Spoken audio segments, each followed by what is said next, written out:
Pues bueno, ante todo, antes de pasar a la presentación, muchísimas gracias por esta invitación. Paso a compartir la pantalla. La idea que se me ha pedido es hablar de la importancia de la cooperación internacional para el éxito de la implementación BIM a nivel mundial y particularmente en Latinoamérica, ¿no?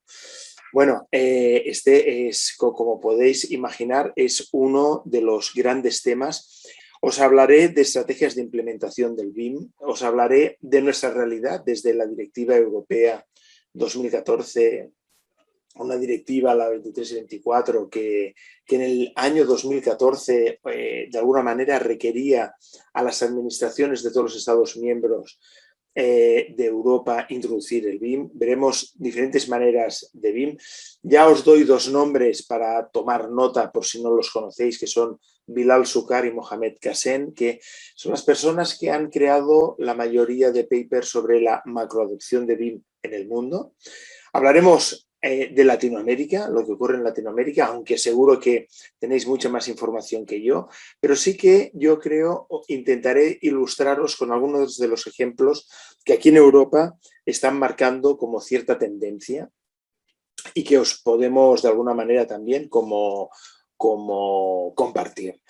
Y después, si nos da un poco de tiempo, pues iremos viendo distintos casos en el mundo para poder entender el hecho de por qué implementar el BIM, ¿no?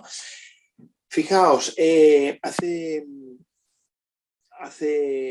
muy poco tiempo hubo en Inglaterra un gran incendio de un edificio de viviendas en el que murieron 72 personas, eso fue en el 2017, hace ahora 4 años. Y esto ocurrió porque por el hecho de intentar ahorrar en el recubrimiento de la fachada la suma de 20 euros por metro cuadrado, pues se utilizó polietileno en estos revestimientos y por lo tanto cuando se declaró incendio era imposible de apagar, ¿no? Esto quiere decir que no teníamos la información necesaria de estos materiales y de lo que podía ocurrir en una situación de, digamos así, una octava dimensión sobre la seguridad y salud en nuestros edificios. Y bueno, lo que hace el mundo anglosajón es crear un report, un estudio, etcétera, etcétera, y fijaos lo que se pide como uno de los requerimientos, un Digital Record of Buildings, including products use. O sea, a partir de este accidente, un gobierno decide, vamos a tener que necesitar una recolección en formato digital de todos los materiales de los edificios que tenemos en nuestro país para intentar evitar esto, ¿no? Pero al mismo tiempo, en estas vacaciones, el 29 de agosto del 2021 de este año, pensad que el 28 de agosto era mi cumpleaños y en el 28 de agosto se produce este incendio que sale en las noticias el día 29. Y ocurre exactamente lo mismo. O sea, 4 años más tarde, en Italia, en otro país, nos encontramos con una problemática en el que un incendio ataca un edificio de 20 pisos, en este caso en Milán, en Italia, ¿no? Por la misma cuestión. Entonces, no somos capaces de compartir información básica, información fundamental, para evitar algo como este hecho, ¿no? Si pensamos lo que supone el número de personas afectadas, la necesidad de la rehabilitación de este edificio a posteriori, es un gasto tal que no nos interesa a ninguno de nosotros llegar a una situación de este tipo, ¿no? Y mientras tanto, hace 2 años también tuvimos la desgracia de ver el incendio de Notre Dame en París y que, por cierto, la restauración de esta catedral en París se realiza gracias a que una empresa de videojuegos hizo un levantamiento de nubes de puntos de todo su interior para que el juego de Assassin's Creed pudiera suceder dentro de la estructura de madera de Notre Dame, ¿no? O sea que vemos cómo esta necesidad de la modelización de los edificios y de la información de los materiales de los edificios se hace ya necesaria. Esto para nosotros abre un campo muy interesante de cómo incluso ya no solamente lo que hemos de construir, sino aquello que queremos conservar, podemos ya introducir el BIM para el uso, para crear unas ciertas políticas de conservación de lo que vamos a necesitar, ¿no? Bien, autoridad para hablar de esto, pues nosotros hemos tenido cierta experiencia en distintas universidades, como veis aquí, en distintos entornos también académicos. Veis también el logo del Colegio de Ingenieros de Venezuela, porque desde hace años estamos colaborando juntos, pero también se nos une a este efecto académico toda la experiencia a nivel profesional, ¿no? Y a nivel profesional, aquí os indico algunos de los ejemplos de la labor realizada junto a la administración pública. Veis como el European BIM Summit, en este intento de llevar la realidad de lo que ocurre en el mundo de una forma panorámica en los 5 continentes y traerla a una ciudad como Barcelona para que cada año aquellos que estén interesados puedan ver en un día y medio, 2 días, todo lo que está ocurriendo en el mundo. Pero además, esta colaboración con otros eventos como GeoBIM, como CIGIE, GeoBIM en Ámsterdam, CIGIE en Guangzhou en China, Rebuild en Madrid, etcétera, nos da cierta visión de lo que sucede en el mundo y es lo que os intentaré mostrar esta tarde. La idea con la que nos hemos encontrado durante estos 2 años de pandemia es algo que nadie esperaba. Y es algo que nos lo hemos encontrado y lo hemos aceptado de una forma automática.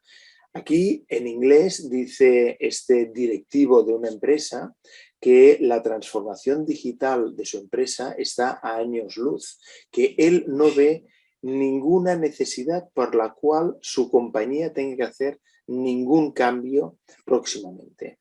Y aquí aparece una gran bola del COVID-19 que en 1 año y medio ha forzado a todas las empresas del mundo a entender lo que es el teletrabajo, a lo que es la virtualización de los documentos a trabajar, a realizar reuniones en formato digital y a distancia y en la misma medida, pero hace ahora ya casi 10 años, porque esto ya veis la publicación de la directiva de la Unión Europea el 28 de marzo del 2014, en el que se pedía exactamente lo mismo, pero que durante 7 años no había ejercido el mismo poder que el COVID-19.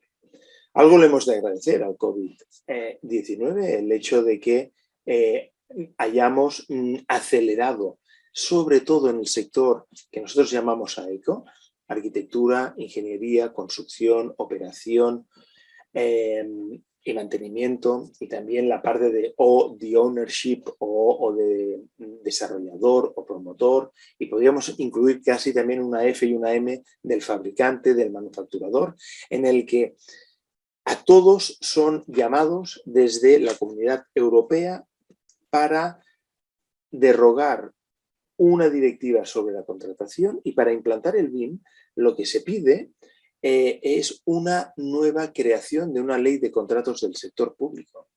O sea, fijémonos, y eso va directamente enlazado con el título de nuestra presentación hoy, ¿no? El hecho de que tengamos que implementar el BIM, se piensa desde Europa en la necesidad de cómo vamos a contratar los próximos trabajos de arquitectura e ingeniería, o sea, de diseño y de construcción y edificación a posteriori. Y es este artículo 4 en el que dice que para aquellos contratos de obras públicas y competiciones de diseño, los Estados miembros son requeridos a utilizar herramientas electrónicas específicas tales como Building Information Electronic modeling o similares. Y esto lo requiere la Unión Europea. ¿Por qué? Porque la Unión Europea invierte 2 billones de euros cada año y la Unión Europea no obtiene 2 billones de euros en producto construido.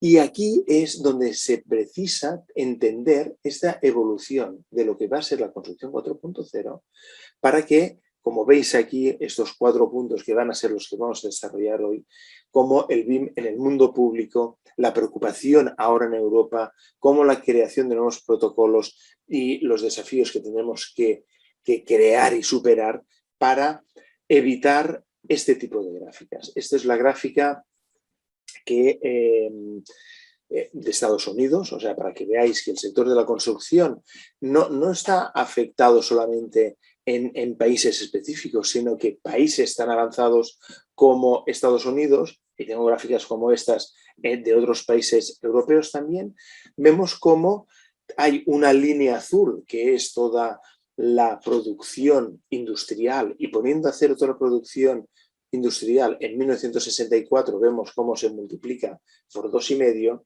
pero la mala noticia es que la construcción es la línea roja, en la que la productividad, como podéis ver, saliendo desde cero en el año 1964, ahora, en este decenio, la productividad, como veis, es inferior a la de hace 60 años.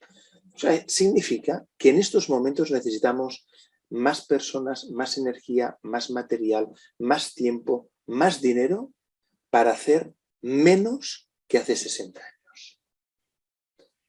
Esto en un país como Estados Unidos. No quiero ni pensar porque no tenemos ni la posibilidad de hacer estos datos, esta gráfica, en nuestro país, en España.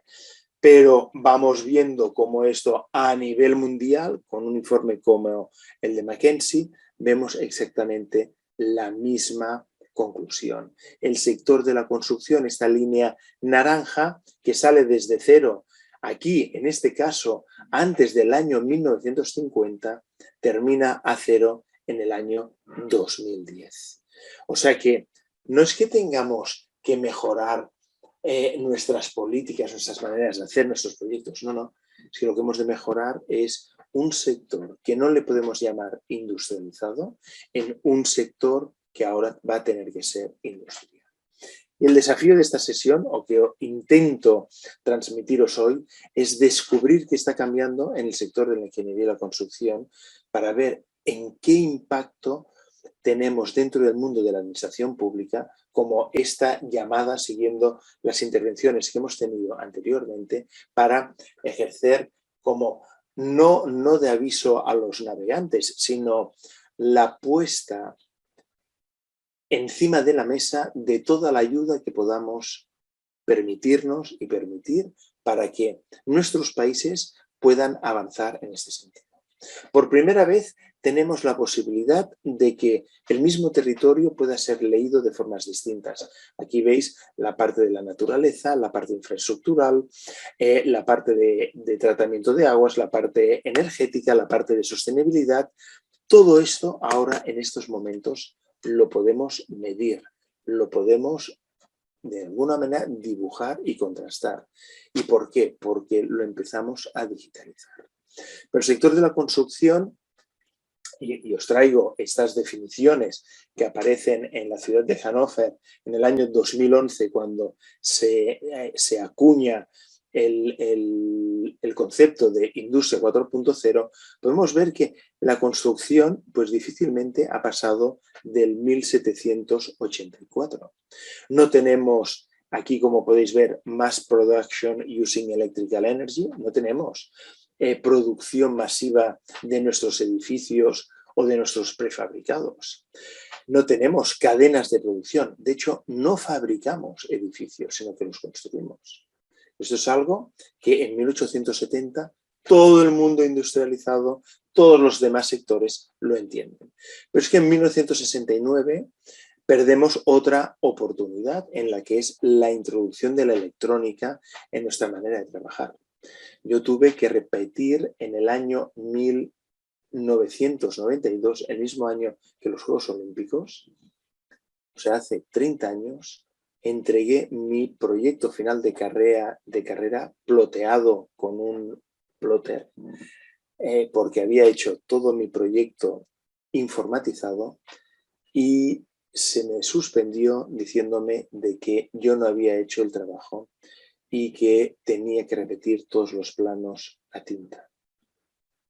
Aquí es cuando yo me empecé a pensar que antes de salir de la universidad, más que arquitecto, iba ya a ser un ex arquitecto. Y ahora en estos momentos, esta situación de la poca informatización, que por lo menos ahora utilizamos 2D, pero aún difícilmente estamos utilizando la modelización en 3 dimensiones, no llegamos a esta industria 4.0 que, como podéis ver, en lo que se basa es en la conectividad de todos los actores, todos los agentes y todos los instrumentos que estamos utilizando para hacer una acción de fabricación o de construcción de algo. Utilizo esta imagen también anglosajona, llamémoslo así, porque se entiende cómo estas fases de diseño, construcción, operación e integración de todo, y esto es algo que se da solamente en estos momentos en 3 países, son Finlandia, que son Reino Unido y que es Singapur, en la que se entiende que esta integración, y si vemos el final de esta fase de integración, vemos cómo hay un concepto que es el de National Digital Twin, o sea, de qué manera tener un gemelo digital de toda la nación. Esto ya lo empezó a hacer el gobierno francés a unos 7 años con un plan que se llamaba MIND, en el que el Ministerio de Trabajo y de Comunicaciones empezó a digitalizar, a tridimensionalizar todo el territorio francés para empezar a gestionarlo de una forma distinta. De alguna manera, el concepto es cómo podemos decir que estamos en un Smart Territory, en una Smart City, si no tenemos Smart Buildings, porque además estos Smart Buildings no se han realizado con una Smart Construction y esta Smart Construction no ha podido ser generada a través de un Smart Project. Por lo tanto, este concepto de nuestro territorio mucho más inteligente y aportar esta inteligencia dentro de nuestro trabajo, lo hemos de empezar a pensar en tener algo como esto, ¿no? Esta segunda capa de una digitalización total de todo lo que ocurre en nuestra ciudad física. Y por lo tanto, poder empezar a digitalizar las acciones que vamos a realizar en ella. Bien, Europa, para que tengáis un poco de información sobre esto, ha generado unos pilares para la digitalización, como veis aquí, de la industria europea. Y vemos aquí una semicircunferencia, un semicírculo, en el que dice Digital Innovation for All. ¿Esto qué significa? Que la innovación digital ha de llegar a todos los campos. Por lo tanto, Europa como continente se está focalizando en que todos los campos no digitalizados empiecen a entender esta necesidad de digitalización. Aquí además se habla de cómo fortalecer el liderazgo a través de partnerships, ¿no? Acuerdos y plataformas industriales.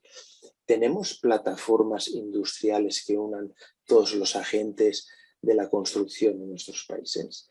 ¿Tenemos acuerdos entre distintos colegios profesionales, entre distintas facultades de ingeniería, de arquitectura, de economía, también, por qué no decir, de derecho? Porque ahora vamos a tener que basar toda esta manera de trabajar en modelos de contratación colaborativos.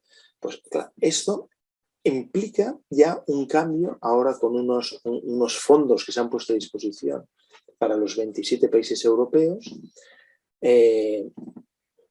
un valor de muchísimo dinero. A España en estos momentos le tocarán 140.000 millones de euros.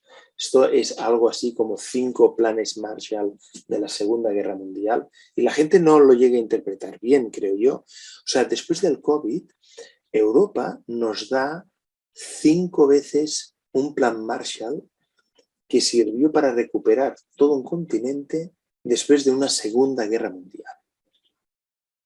Entonces, es el mismo símil el hecho de que el COVID-19, el daño que ha aportado dentro de nuestra economía y dentro de nuestra sociedad, pues es algo así. Por lo tanto, dentro de esta digitalización de estos países, bueno, hay una serie de pilares, veis aquí, ¿no? Tener un marco regulatorio, preparar a los europeos para este futuro digital, ¿no?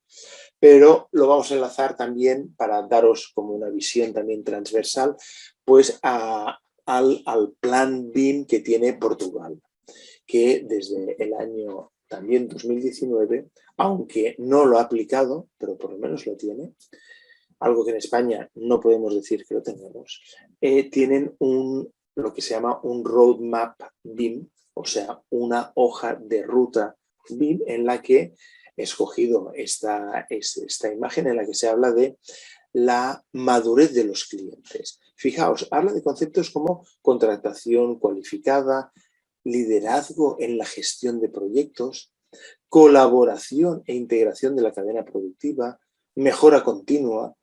Estos son conceptos que probablemente la industria automovilística los está utilizando desde que nació. Después también habla de competencia e industria, ¿no? Y hablando de competencias desde el punto de vista de aquellas, tenemos las habilidades y los conocimientos para tener la competencia de lo que se deriva en la responsabilidad de crear esta digitalización. Y por último vemos digitalización e innovación, ¿no? Estas tecnologías de información y comunicación o esta desmaterialización de procesos, o sea, esta automatización de procesos de la construcción y esta automatización y robótica que es muy difícil de encontrar en nuestro entorno de la construcción, ¿no? Por lo tanto, reto 1, intentando resumir parte de esto para que nos queden ya anotados en nuestra mente cosas que tenemos que hacer, ¿no? Pues introducir la digitalización de los activos existentes y que vamos a construir. Reto 2, hacer un esfuerzo para introducir el BIM como metodología a seguir. Llegamos a la conclusión que para esta digitalización, para esta industrialización, para esta revolución 4.0, el BIM es una de las mejores herramientas. ¿Por qué? Porque nos obliga a digitalizar procesos. Y esta digitalización nos ayuda a tener este control sobre lo que vamos a realizar. También hacer este esfuerzo por gestionar mejor los datos, ¿no? Se dice el dato ha de ser verdadero, el dato ha de ser único, el dato ha de ser accesible.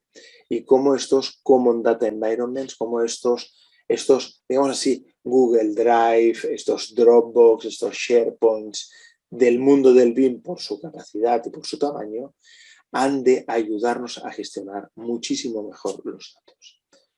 Y el cuarto va a ser cómo crear una hoja de ruta para implantar el BIM.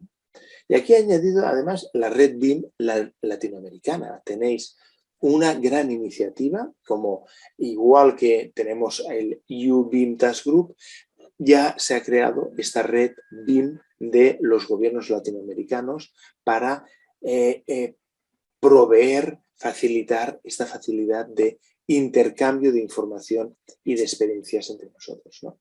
Por lo tanto, ¿cuál va a ser el cuarto reto? Os voy a pedir que para mañana y para pasado mañana hacer el esfuerzo por seguir todo lo que se dirá.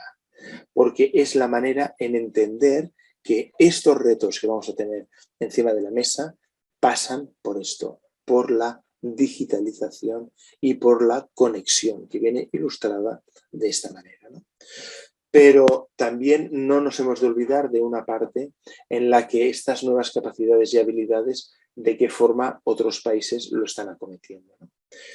Fijaos que en el 2012 y 2013 el gobierno británico, tuve la suerte de que fui invitado para eso que se llama UKCES, ¿no? UK Commission for Employment and Skills.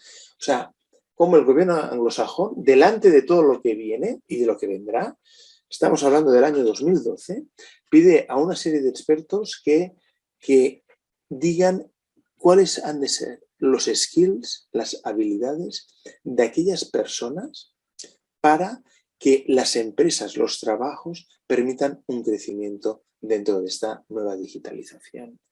Claro, esto hace que gobiernos como el escocés, como veis aquí, ya empiezan de forma pública a estar dentro de, como veis aquí, BIM Level 2, a introducir esos niveles de trabajo para la parte de ingeniería, por ejemplo, dentro de las autopistas. Y ya vemos cómo los proyectos digitalizados se colocan encima también de un territorio digitalizado. Os recomiendo visitar esta web que se llama BIM Navigator, en el que el gobierno escocés resume todas estas policies, ¿no? Estas políticas para poder mejorar la implementación del BIM. Y si nos fijamos también a la derecha, vemos aquí, podemos leer Scottish Procurement. O sea, de qué manera un país como Escocia también, este cambio hacia el BIM pasa por un cambio en las maneras de contratar. Por lo tanto, aquí también, ojo al dato, todos los países, todas las administraciones públicas, administraciones locales, gubernamentales, ministeriales, regionales, provinciales, han de introducir esta nueva manera de contratar, facilitar este contrato digital, este contrato colaborativo. Y nos vamos acercando al final, porque yo tenía hasta ahí 40. Si me permitís unos minutos más, tenemos ejemplos. Seguro. No hay problema, Ignacio, no hay problema. Perfecto. Pues como una ciudad como Helsinki ya ha apostado por tener un modelo digital, le llaman 3D Plus, porque ya están utilizando este modelo digital para ver el impacto que va a tener el deshielo del polo ártico, por ejemplo, con posibles inundaciones de una ciudad que está al lado de la costa, ¿no? Y cómo esta introducción de este levantamiento de toda la ciudad, que ha de servir para controlar radiación solar, movimiento masivo de personas, etcétera, etcétera, etcétera, ¿no? Al final es cómo gestionamos mejor los activos inmobiliarios, infraestructurales, colectivos, sociales, sostenibles. ¿Para qué? Para hacer una ciudad mejor. Todas las ciudades aquí tenemos también este reto. Aquí veis lo que ellos llaman el Helsinki Kaupunki, que es este modelo tridimensional en el que podemos visitar absolutamente cada uno de estos edificios, cada una de estas calles, ver de qué consta este territorio urbano y además dejarlo en un formato abierto para que cada uno de aquellos que esté pensando en generar una nueva startup porque quiero ofrecer un servicio de reparto de comida a domicilio mucho más eficiente, pues la misma ciudad te da toda la información de lo que está ocurriendo en la ciudad, ¿no? Y lo hace de la misma forma que sistemas de información geográfico, ¿no? Con toda una información y unos códigos que son los mismos que de alguna manera hemos extrapolado en el mundo del BIM. Y por lo tanto podemos obtener información vital de cada uno de los edificios que tenemos.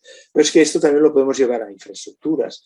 Ya existen softwares para tomar información de todo aquello que vamos a construir en el subsuelo, que después vamos a tapar y que un año más tarde, en la ciudad de Barcelona pasa cada 6 meses, la calle en la que vivo se ha de abrir de alguna manera por un escape de gas, un escape de agua, una nueva señalización de telefonía, un nuevo operador de telecomunicaciones o fallos en los semáforos y cada vez se ha de volver a abrir una zanja que abre absolutamente toda la sección de la calle, cuando podría abrir, si tuviéramos la información digitalizada, aquella parte que nos daría acceso a aquella infraestructura que tenemos, ¿no?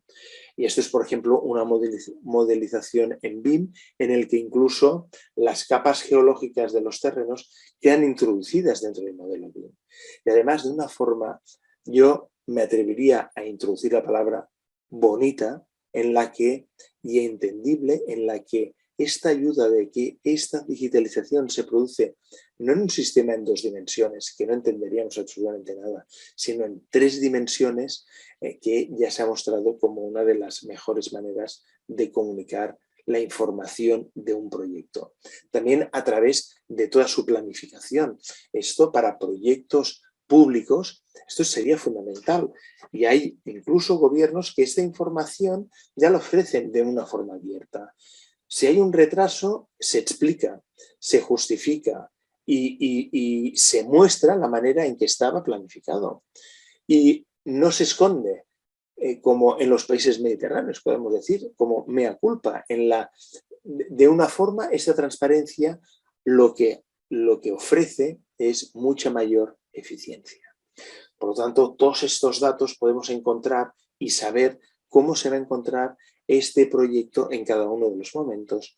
Y esto ligado a un control de los presupuestos, podemos saber hacia dónde se destina cada importe aprobado, cada peseta, cada euro, cada sol, cada corona, cada dólar que nosotros estamos utilizando de nuestros contribuyentes para hacer una obra. También la manera de explicar los proyectos, ¿no? Vemos aquí cómo la distinta evolución de un proyecto, con imágenes incluso, que nos permiten crear un seguimiento temporal de lo que ocurre en esta zona, ¿no? Y cómo esta información se puede derivar en las distintas partes del proyecto.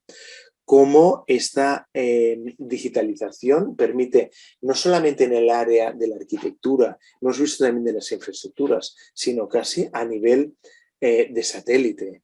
Tenemos la fortuna también de colaborar con una empresa de satélites que se llama Synspective, japonesa, en la que con la tecnología de SARS, la tecnología de microondas, se intenta ofrecer la información de los volúmenes movidos en un terreno. Y claro, de allí ahora ya derivan pues, posibilidades de utilización para el sector de la minería, para el sector petrolífero, para el sector infraestructural, en el que cuando hacemos un puerto, un aeropuerto, nuevas carreteras, saber exactamente el movimiento de tierras, pero ya fijémonos, ya no con un vuelo de un aeroplano o con un dron, sino ya toda la tecnología de los satélites ya la podemos utilizar perfectamente, ¿no? ¿Cómo podemos tener también esta certificación y esta veracidad de lo que se ha construido? Porque podemos lanzar, si queremos, un dron con batería eléctrica, con muy poco coste, para hacer un reconocimiento de todo aquello que hemos construido o parametrizar toda aquella información como de una mina o una cantera del terreno, de la cantidad de tierra o volúmenes de tierra que hemos movido, ¿no? Esto nos lleva a que, por ejemplo, un departamento de transporte, para ver también otro tipo de inmersión del BIM dentro de la política de un país, un departamento de transporte crea, pues aquí veis el Roads Liaison Group, en el que ya no se habla del BIM, como veis aquí, como el Building Information Modeling, sino es el BIM Better Information Management. Y esto que vemos aquí es una guía para aquellas entidades que gestionan infraestructuras para trabajarlas, ¿no? En España también hubo un intento, hará unos 5 o 6 años, para introducir también el BIM, y ahora la lástima es que llevamos 4 años con esta política de implementación del BIM totalmente estacionada, para utilizar un adjetivo relativo al mundo del ferrocarril, ¿no? ¿Qué necesitamos? Una apuesta clarísima de nuestros políticos, de nuestros gestores. Esta persona, el Francis Maude, ministro de la Oficina de Gabinete del Reino Unido en el 2011, explica la estrategia por la que él aboga un cambio total en las políticas y en las estrategias del gobierno británico para, si os fijáis aquí, habla de cadena, supply chain, habla de abrir hacia un más eficiente y colaborativo manera de trabajar. Y además es capaz de reducir toda una serie de documentos, estudios, etcétera, en 4 KPIs, en 4 Key Performance Indicators, para ver que esto funcionará o no. En el 2011 esto lo anuncia, en el 2013 aparece este documento que se llama Construction 2025 y dentro de 4 años vamos a comprobar si han bajado los costes un 33% en sus edificios, que ya lo están empezando a llegar hacia este indicador, si entregarán en un 50% menos de tiempo, o sea, en la mitad de tiempo, cualquier proyecto y cualquier edificación, que se está haciendo toda la introducción de lo que se llaman MMC, Modern Methods of Construction, para ello, cómo bajar las emisiones de CO2 también un 50% e incrementar las exportaciones en otro 50%. En este paso del CAD en 2 dimensiones a un ámbito tridimensional que mejora clarísimamente la comunicación, como podemos ver aquí, ¿no? Que hace que cada uno de los elementos de una construcción pueda ser parametrizado, depende absolutamente de que no ocurra esta situación, de que no existan silos en el que desde gobierno como promotor público o el promotor privado hace el briefing de una información y la lanza al arquitecto o al ingeniero, el ingeniero o arquitecto hacen su proyecto y lo lanzan a la constructora, después al instalador, después, etc. Esto es lo que no debe ocurrir y por lo tanto toda aquella metodología colaborativa es fundamental. Con Leonardo Mata y con Vivian Díaz se presentó este pasado viernes aquí en Barcelona, dentro del European BIM Summit, un trabajo magnífico que se ha hecho analizando más de 70 BEPS, 70 BIM Execution Plans aprobados en distintos países y con distintas instituciones en el mundo para llegar a proponer lo que llamamos un BEP colaborativo. O sea, una contratación, digamos así, de todas las acciones y actividades para poner a todos los agentes, estas 5 personas representadas aquí en este dibujo, en una mesa justo en el momento en que se inicia un proyecto. Y esto es lo que ha de permitir que podamos implantar bien el BIM en nuestros países. Esto, aquí veis cómo en Europa se ha ido implantando desde el año 2014 y aquí nos falta, pues como veis, la bandera de Portugal, la bandera italiana y la bandera española y la griega y la húngara, etcétera, etcétera, etcétera, porque aún no hemos hecho este paso de, como veis aquí, a nivel de todo el mundo, de lo que supone la integración del BIM en el planeta. BIM es igual a 2 conceptos principalmente, y más cuando estamos hablando del BIM en la implantación dentro de un país. Una es eficiencia, como vemos aquí, pero para la eficiencia necesitamos esta última imagen que hemos visto del modelo colaborativo de trabajo. Necesitamos transparencia entre nosotros. Vaya bien o vaya mal, necesitamos conocer esta información de cómo va el transcurso de un proyecto. Y ahora sí, para terminar, pensad, todos sabemos que la digitalización ha llegado. Yo creo que todos utilizamos ya una cosa que se llama móvil o una tablet. Tenemos digitalizada toda esta información. Ahora ya sabemos que la debemos implementar, tanto porque en Europa ocurre esto, pero como en Latinoamérica tenéis esta red BIM de gobiernos latinoamericanos comprometidos por hacer un mejor sector de la construcción, tanto infraestructural como de edificación, y ahora permitidme deciros que ahora sois vosotros quien decide cuándo y dónde hacerlo. Y el mensaje es que ya no podemos esperar más. Muchísimas gracias y espero que este congreso, este gran congreso en el que tenemos ya más de 1000 personas registradas, sea un éxito porque nuestros países lo necesitan. Muchas gracias.